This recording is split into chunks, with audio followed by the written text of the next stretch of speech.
BJP সরকারের বিরুদ্ধে প্রতিবাদে নেমে বাংলাদেশের হাদি হত্যা নিয়ে ইঙ্গিতপূর্ণ মন্তব্য করেন ভারতের পশ্চিমবঙ্গের সাবেক মুখ্যমন্ত্রী মমতা বন্দ্যোপাধ্যায়। তৃণমূল নেত্রী বলেন, তার সময়ে মেঘালয় হয়ে পালিয়ে আসা অভিযুক্ত দুজনকে গ্রেফতার করে এসটিএফ। সেই খবর চেপে রাখতে খুদ ভারতীয় স্বরাষ্ট্রমন্ত্রী অমিত শাহ তাকে ফোন করেছিলেন বলে বিস্ফোরক মন্তব্য করেন মমতা।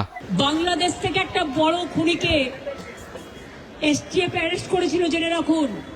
যা নিয়ে বাংলাদেশে অনেক রেভলিউশন হয়েছিল। অন্য দেশের কথা আমি বলছি না, আমার বলার অধিকার নেই, কিন্তু আমি যেটা বলছি পয়েন্টটা, তারপরে তারা মেঘালয় দিয়ে বাংলায় চলে আসে।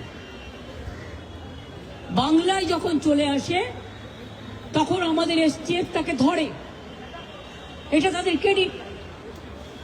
তারপরে হোম মিনিস্টার নিজে আমাকে ফোন করে বলছেন, এতদিন তো কই আমি বলিনি, মুখ করিনি, আজকে অত্যাচারের শেষ সীমায় গেছেন বলে।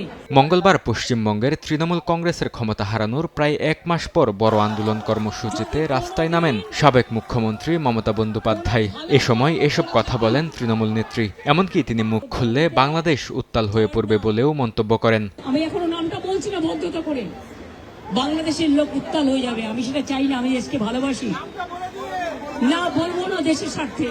2025 সালের 12 ডিসেম্বর ঢাকায় ইনকিলাব মঞ্চের মুখপাত্র শরীফ উসমান বিন হাদিকে গুলি করা হয়। 18 ডিসেম্বর বিদেশে চিকিৎসাধীন অবস্থায় তার মৃত্যু হয়। 8 মার্চ পশ্চিমবঙ্গের স্পেশাল টাস্ক ফোর্স এসটিএফ উত্তর 24 পরগনার বনগাঁ থেকে হত্যাকাণ্ডে অভিযুক্ত দুই প্রধান আসামি ফয়সাল করিম মাসুদ ও আলমগীর হোসেনকে গ্রেফতার করে। মামলাটি বর্তমানে কেন্দ্রীয় সরকারের তদন্তকারী সংস্থা এনআইএ তদন্ত করছে।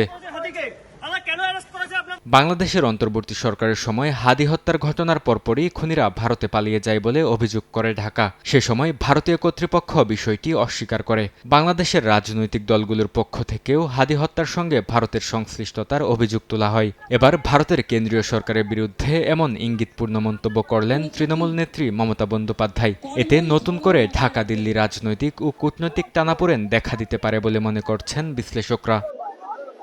বরকতুল্লাহ, সময় সংবাদ।